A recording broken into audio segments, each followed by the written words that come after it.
একজন মসজিদের ইমামের কাছে গেছি, পরে বলতেছে যে তোমাকে একটা তুলা রেশির সাথে সহবাস করতে হবে, সেখান থেকে বীর্য এনে আমাকে দিতে হবে, এবং ওই মহিলাটা এই কাজটা করছে। ও মাই গড, আপনি সিরিয়াস? আপনি এটা সিরিয়াস? মানে এটা হচ্ছে আমাদের সমাজে অহরহ হচ্ছে। এই বশীকরণের জন্য মেয়েরা কবিরাজের কাছে ইজ্জত দেয়। আমি একজন আধ্যাত্মিক ব্যক্তি, আধ্যাত্মিকভাবে মানুষের রোগ নিরাময়ের জন্য কি করা যায় ওটা নিয়ে চেষ্টা করতেছি।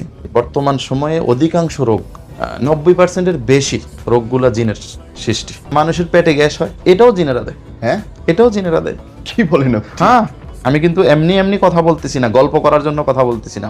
আমি চাই এই চিকিৎসা ব্যবস্থাটা মানুষের মধ্যে প্রচারক। কবিরাজ ডাইরেক্টলি বলে, একটা হচ্ছে আমার সাথে সহবাস করতে হবে, আরেকটা হচ্ছে তাদের শরীরের মাপ নেয়, কি করে না করে ওগুলা বলছে আর কি। মেয়েটা কিভাবে মাপ নিবে না নিবে। কথায় বলে জিন যার উপরে ভর করে সে ছাড়া আর কেউই দুনিয়ায় টের পায় না। পাশে শুয়ে থাকা মানুষটাও টের পায় না তার সাথে কি কি হচ্ছে। আজকের এই এপিসোডটা শুধু তাদের জন্য যারা মনে করছেন যে তার সঙ্গে অলৌকিক কিছু একটা হচ্ছে, অশারীরিক কিছু একটা হচ্ছে। পুরো এপিসোডটা দেখবেন, নিজের মতো করে বিচার করবেন, এবং তারপরে যদি মনে হয় আপনি লিখবেন আপনার কথাগুলো, শেয়ার করবেন অবশ্যই যদি কারো উপকারে লাগে। ভাই আসসালামু আলাইকুম। ওয়ালাইকুম আসসালাম ওয়া রাহমাতুল্লাহ। আপনার পুরো নাম এবং কি করছেন যদি একটু। আমার নাম হচ্ছে মোহাম্মদ সায়েদুল্লাহ। তো আমি একজন আধ্যাত্মিক ব্যক্তি, মানে আধ্যাত্মিকভাবে মানুষের রোগ নিরাময়ের জন্য কি করা যায় ওটা নিয়ে চেষ্টা করতেছি। কোরআন আমাদেরকে বলতেছে যে আল্লাহ তাআলা কোরআনে মানুষের জন্য শিফা রেখেছেন। সূরা হামিমের 44 নম্বর আয়াতে আল্লাহ বলতেছেন কোরআন নাজিল করা হয়েছে মানুষের রোগ নিরাময়ের জন্য। এবং অন্যত্র আল্লাহ বলতেছেন অনুনাজ্জিলু মিনাল কুরআনি মা হুয়া শিফা ওয়া রাহমাতুল লিল মুমিনিন। কোরআন নাজিল করেছি শিফা মানে রোগ নিরাময় এবং রহমত হিসেবে। তো এই বিষয়টা কোরআন কিভাবে মানুষের জন্য রোগ নিরাময়কারী হতে পারে সেটা নিয়ে আমি কাজ করি আচ্ছা, মূলত। আমাকে আপনি আপনার ব্যক্তিগত পরিচয়ের সঙ্গে যদি কর্মজীবন সম্পর্কে বলেন, কোথায় আছেন, কি করছেন? আমি এখন শুধু এটা নিয়ে কাজ করি, নিজের পেশা। আমি এটাই পেশা, এটাই আমার চেষ্টা, এটাই গবেষণা, সবকিছু। চেম্বার কোথায়? আমার চেম্বার নোয়াখালী জেলাতে, আমি ওখান থেকে রুগী দেখি। নোয়াখালী থেকে, হ্যাঁ। এবং ফোনে ভিডিও কলে, হ্যাঁ, ভিডিও কলে সারা পৃথিবীতে আমি চিকিৎসা দিচ্ছি আলহামদুলিল্লাহ। এবং যতটুকু না সরাসরি আসলে ভিডিও কলে সেম একই কাজ হচ্ছে আলহামদুলিল্লাহ। বাইরের দেশগুলা বা দেশের থেকে কি ধরনের রোগীর সাথে, মানে কি ধরনের পরিস্থিতির সাথে আপনি কথা বলেন মানুষের? আসলে বর্তমান সময়ে আমি আপনার এখানে আগেও এসেছিলাম, এখনো আসছি, বলছি যে বর্তমান সময়ে অধিকাংশ রোগ, মানে শয়তান আমাদের শরীরে রোগ সৃষ্টি করতে পারে, লজিক তো তাই বলে। এবং আল্লাহ তাআলা কোরআনকে নাজিল করেছে রোগ নিরাময়ের জন্য। দেখেন, একটার অপোজিট একটা যদি আমরা চিন্তা করি, কোরআনে রোগ নিরাময় হবে, আবার শয়তান আমাদেরকে রোগ দিতে পারে। এখন এই বিষয়টা নিয়ে যখন আমি কাজ করতেছিলাম তখন আমি যা দেখলাম যে অধিকাংশ মানে মানুষের পেটে গ্যাস হয়, এটাও জিনেরা দেয়। হ্যাঁ, এটাও জিনেরা দেয়। কি বলেন আপনি? হ্যাঁ, আপনি আপনি তো অবাক হয়ে যাবেন যে আমি যখন এগুলো নিয়ে কাজ করতেছিলাম আমি নিজেই অবাক, কারণ এই যে পেটে গ্যাস হওয়ার কেউ তো এটা কল্পনাও করবে না এটা যে জিনেরা দিতে পারে। আমার তো মাথা ঘুরতেছে। হ্যাঁ, সত্যি এটাই। একটু বলেন। এই যে আমি আলহামদুলিল্লাহ, আমি যেই আধ্যাত্মিক চিকিৎসাটা আবিষ্কার করছি, যে চিকিৎসা নিয়ে মানে আমরা কথা বলতে চাচ্ছি এখন, যে সিস্টেমটা নিয়ে, এই সিস্টেমটাতে মানুষের এই পেটের গ্যাসটাও কমে যাচ্ছে। এটা আল্লাহর এক অলৌকিক দান আমার জন্য, আল্লাহর তরফ থেকে।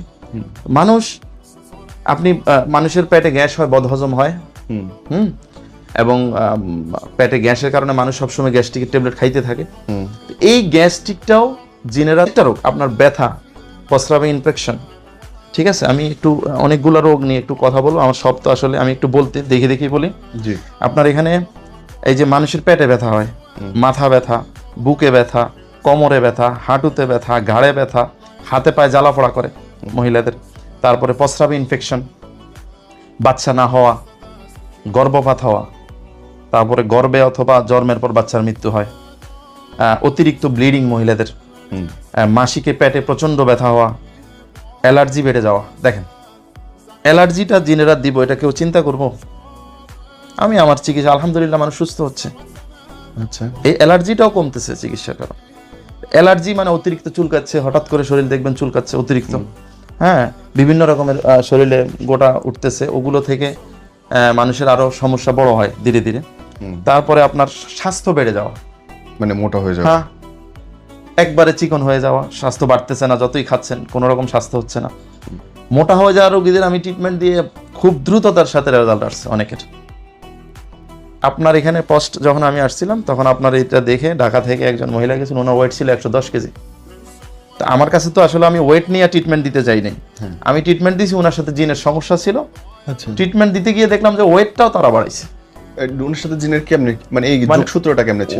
ওনার যোগসূত্রটা হচ্ছে উনি বিয়ের আগে থেকেই উনি জিনে আক্রান্ত, আশিক জিন যেটাকে আমরা বলি, ওটা কারণে ওনার সংসারটাও ভাঙছে, 2টা বাচ্চা হওয়ার পর স্বামীর সাথে বিচ্ছেদ হয়ে গেছে। এবং উনার যখন আমরা ট্রিটমেন্ট দিছি তখন জিন হাজির হয়ে গেছে। এর আগে কিন্তু কখনো জিন হাজির হয় নাই। আমরা ট্রিটমেন্ট দেওয়া অবস্থা জিন এসে সব বলছে যে আমি কি ক্ষতি করছি কি না করছি। তখন সে বলতেছে ওয়েটটাও আমরা বাড়াইছি। আসলে অভিজ্ঞতা, আমরা যখন কাজ করি এগুলো আমাদের অভিজ্ঞতা হচ্ছে। এবং ট্রিটমেন্ট দেওয়ার পর 15 দিন পর উনি এসে আমাকে বলতেছে, উনি আমাকে ফোন দিয়ে বলতে আমার ওয়েট 10 কেজি কমে গেছে 15 দিনে। আরে বাপরে, আল্লাহু আকবার। এইটাই, এই যে আমি চিকিৎসা দিতে গিয়ে মানে দেখতেছি যে রোগগুলা সবগুলাই প্রায় জিনেরা তৈরি করে, কিন্তু মানুষ কিন্তু হাসপাতালে যায়। আমার তো নিজের কাছে নিজের কানেরই বিশ্বাস হচ্ছে না আপনি যা যা বলতেছেন। হ্যাঁ, আমি তো প্রমাণ সহ, এবং আলহামদুলিল্লাহ চিকিৎসা দিচ্ছি, রোগীরা উপকার পাচ্ছে, তারা আমাকে বলছে যে হ্যাঁ আমরা এই বিষয়গুলো আমার ভালো হয়ে গেছে। আরো শুনবেন, একটা মেয়ে দুবাই থাকে, আমরা চাইলে তার সাথে কথাও বলতে পারি। তার গলা এইগুলো ফুলে গেছিল এভাবে, এটা সম্ভবত থাইরয়েডের কারণে হয়তো ডাক্তাররা বলে আর কি ফুলে যায়। পেটে প্রচুর ব্যথা ছিল। সে বলতেছে আমি তো এত রোগ তার শরীরে, আমি আমার জীবনের আশাই ছেড়ে দিছি। সে দুবাই থাকে, ইঞ্জিনিয়ার মনে হয়, ওখানে চাকরি করে, জব করে। তো বলতেছে মেয়ে আর কি, তো আমার কাছ থেকে ট্রিটমেন্ট নিল, নেওয়ার 15 দিন পর গলা ফুলা কমে গেল, এবং শরীরের যাবতীয় রোগগুলো আস্তে আস্তে, সে এখন বলতেছে আমি তো নতুন জীবন পাইছি। মানে শরীরের সমস্ত রোগ তার এখন সুস্থ। সে তার মানে ঝামেলা ছিল অন্য জায়গায়, সব জিনের সমস্যা ছিল।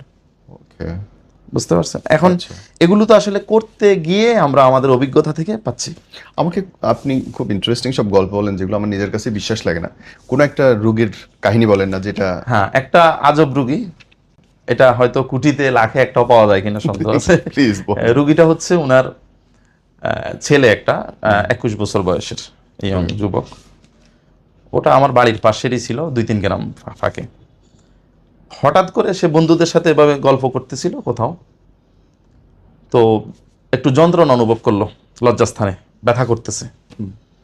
তো কেন ব্যথা করতেছে এটা দেখার জন্য সে একটু ফাঁকে গিয়ে দেখলো যে তার লিঙ্গটা নাই।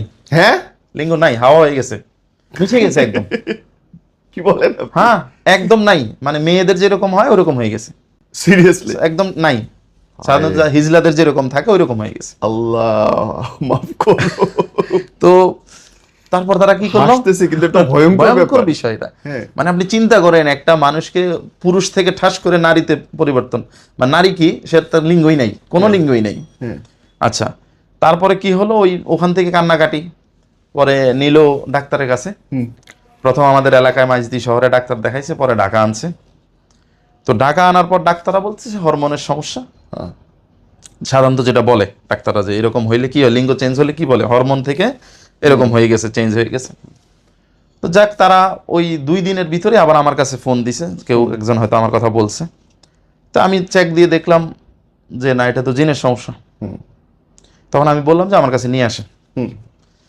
আমার কাছে আনার পর আপনি বিশ্বাস করবেন না, আধা ঘন্টা ট্রিটমেন্ট দিছি আমরা।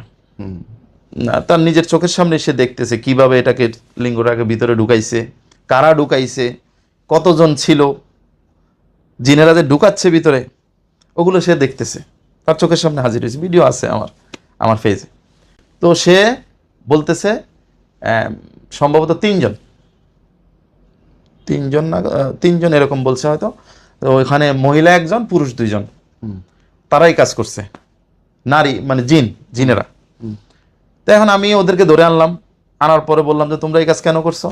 বলছে আমরা ওদের মেয়ের মতো রাখবো। ওর কথাবার্তাগুলো কিন্তু আস্তে আস্তে পরিবর্তন হচ্ছে, মেয়েলি একটা ভাব চলে আসতেছে কথার ভিতরে। তো আমরা ওকে মেয়ে বানাইতে চাইছি, ঠিক আছে, আধা ঘন্টার ভিতরে ট্রিটমেন্ট দিছি, তার লিঙ্গটা আগের জায়গায় চলে আসছে।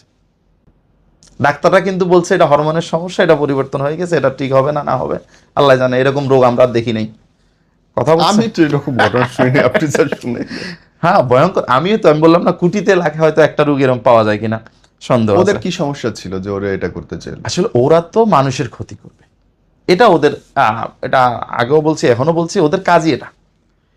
আমরা মানুষ বুঝে বললো শয়তান মানুষের শরীরে রোগ সৃষ্টি করবে, কোরআনে বলছে না? ওদের কাজই মানুষকে যে কোনো ভাবে হোক কষ্ট দেওয়া, এটা ওদের কাজ। আমরা সাধারণ মানুষ জিনবুত সম্পর্কে যেটা ধারণা রাখি, আসলে বাস্তবতাটা সম্পূর্ণ ভিন্ন। আমরা তাদেরকে যেরকম ভাবে চিন্তা করি, তারা আমাদের শরীরে কিন্তু ওইভাবে থাকে না। তাহলে জিনদের অস্তিত্ব ঠিক ভাইরাসের মতো। আপনি ব্যাখ্যা মানে করেন। আমাদের শরীরে জিনেরা থাকে ভাইরাসের মতো। তারা আপনার শরীরে এত ছোট আকৃতিতে ঢুকে এবং অসংখ্য পরিমাণে ঢুকে, সহজে কিন্তু একটা মানুষের শরীরে ক্ষতি করতে পারে না। অসংখ্য পরিমাণ ঢুকে ভিতরে ওই জায়গাগুলোতে তারা ক্ষত করে, যেখানে ব্যথা হয় ওখানে তারা বিভিন্ন রকমের, আমি তো আগেও বলছি, মেশিনারিজ বা তাদের জাদুটোনা ওগুলো করে এবং থাকে ভাইরাসের মতো কুটি কুটি। আমাদের কোনো হুজুর বা কোনো আগে কেউ এভাবে দেখে নাই, বিষয়টা এভাবে বুঝে নেই। সবাই মনে করে 2টা আসছে 5টা আসছে ক্ষতি করতে, বিষয়টা এরকম না। বিষয় হচ্ছে ওরা ভাইরাসের মতো আপনার শরীরে প্রবেশ করবে। এবং কোরআনের সাথে আপনি মিলান, আল্লাহ তাআলা শয়তানকে শক্তি দিছে শিরায় উপশিরায় প্রবেশ করার জন্য। এরা কিন্তু জিন কিন্তু শয়তানেরই বংশধর। বংশধর। তো এখন আপনার এই শিরা উপশিরা, এমন উপশিরাও তো আছে যেগুলো আমরা দেখি না খালি চোখে, অসংখ্য আছে না? তাহলে ওই উপশিরার ভিতরে যদি জিন ঢুকতে পারে, তাহলে তাদের আকৃতিটা কেমন? লজিক্যাল। কথা বুঝতে পারছেন? এটাই মানে আমাকে মিলাতে হবে, বিজ্ঞান কোরআন সবকিছু মিলে আমাকে চিন্তা করতে হবে। এবং তারা ওখানে ঢুকে প্রবেশ করে গোপনে থাকতে পারে এবং তারা রিল্যাক্সে থাকতে পারে, তাদের কষ্ট হয় না ওখানে থাকার জন্য। এটাই তারা মূলত এটাই করে। এবং জিনদের মাঝে একটা জাত আছে খবিশ, যারা মূলত এই যে খবিশগুলা মানুষের শরীরে ব্যথা বেদনা, এদেরকে আবার আনে যারা এমনিতে জিন আছে একটু পাওয়ারফুল, তারা এদেরকে নিয়ে আসে, এনে প্রবেশ করায় দিবে আপনার ক্ষতি করার জন্য।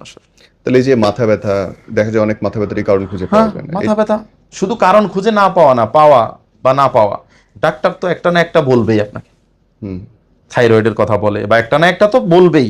কিন্তু আমি যত মাথা ব্যথা পাইছি আজ পর্যন্ত, আমার কাছে যত রোগী আসছে, আমি দেখি না এই মেডিকেল সমস্যা আছে।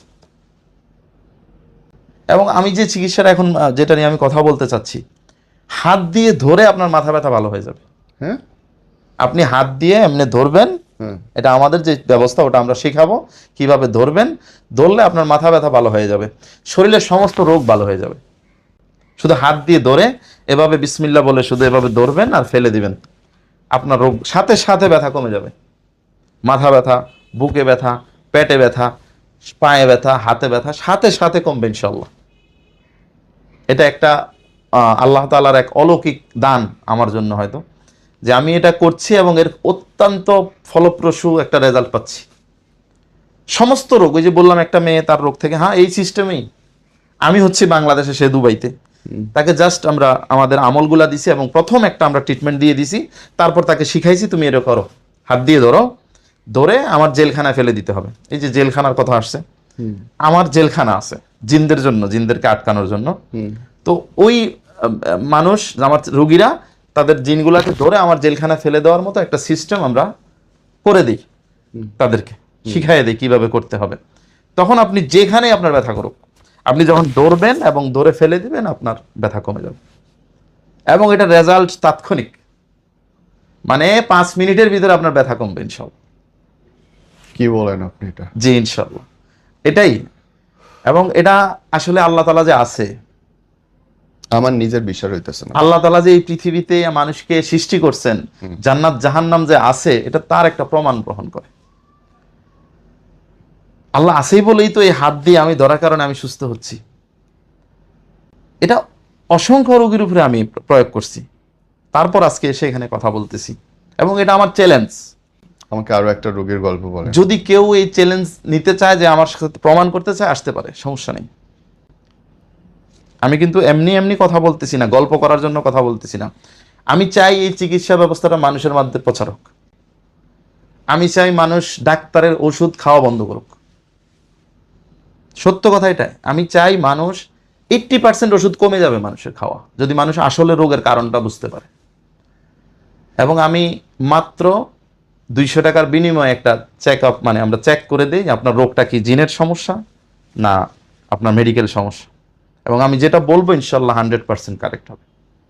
ওই যে ওই ছেলেটাকে বললাম টাকা নিয়ে আসছে, তারপর তারা আমার কাছে ফোন দিল, চেক করলো, আমি বললাম এটা জিনের সমস্যা, আলহামদুলিল্লাহ সে সুস্থ হয়েছে। এখন এটা বলার মতো ক্ষমতা তো সবার নাই, বোঝার ক্ষমতা তো সবার নাই। এখানেই হচ্ছে পার্থক্য। আসলে জিনের রুগীর গল্প কত বলবো, অনেক রুগী আসে আমাদের কাছে। ইন্টারেস্টিং কিছু বলেন, আমার মজা লাগে আপনার ইন্টারেস্টিং, গল্পগুলো। আপনার এখান থেকে একটা রুগী গেছিল, তার ক্যান্সার, 6টা কেমোথেরাপি দিছে এবং প্রচন্ড পেটে ব্যথা হইতো, সহ্য করতে না পারে অবশ্যই ডাক্তারের কাছে গেছে, ডাক্তার তাকে চেক আপ করছে, সবকিছু করার পরেই তো ক্যান্সার বলছে। কিন্তু আমি যখন আমার কাছে সে ফোন দিল তার 6টা কেমোথেরাপির পর, আচ্ছা, সে আমার কাছে ফোন দিছে, আপনার আগের এপিসোডে আসার পথে ফোন দিছে যে হুজুর আমার এই সমস্যা। আমি চেক দিলাম যে আপনার তো ক্যান্সার নাই। তখন আমি উনাকে আমার কাছে আসছে আলহামদুলিল্লাহ, আসার পরে আমি একটা ট্রিটমেন্ট দিছি। আমি রুগীদের 3 মাসের কোর্স করি, একদিনের কোনো চিকিৎসা আমি দিই না রুগীদেরকে। মহিলাটা আসার পর আমরা যখন কাজটা করে দিলাম, সে পরের দিন তার একটা চেক আপ ছিল, 60,000 টাকা খরচ হতো, বন্ধ। আমি বলছি সব বন্ধ, ওষুধ বন্ধ, চেক আপ বন্ধ, কিছু লাগবে না। 1 মাস পর আমার ফোন দিয়ে বলতেছে আমি তো আর এগুলো নেই নাই, ওষুধও খাই নাই, আলহামদুলিল্লাহ এখন ভালো আছি। আপনি বলেন। No comments. আপনি আমাকে কিছু জিনে ধরা মানুষের গল্প শোনান। একটা মেয়ে গত কয়েকদিন আগে আসছে, তাকে ঘর থেকে সে বের হয়ে যাচ্ছে, ধরে রাখতে পারতেছে না, বেঁধেও রাখতে পারতেছে না, মানে এরকম পরিস্থিতি। তার বিয়ে হয়েছে, স্বামীর সাথে থাকবে না, সে চলে যাবে। তো এ ধরনের অনেক রোগী এখন আমাদের সমাজে আছে, চলে যাচ্ছে। তারা প্রথম অন্যান্য কবিরাজের কাছে গেছে, কোনো কিছু হচ্ছে না, পরে আমার কাছে আসলো,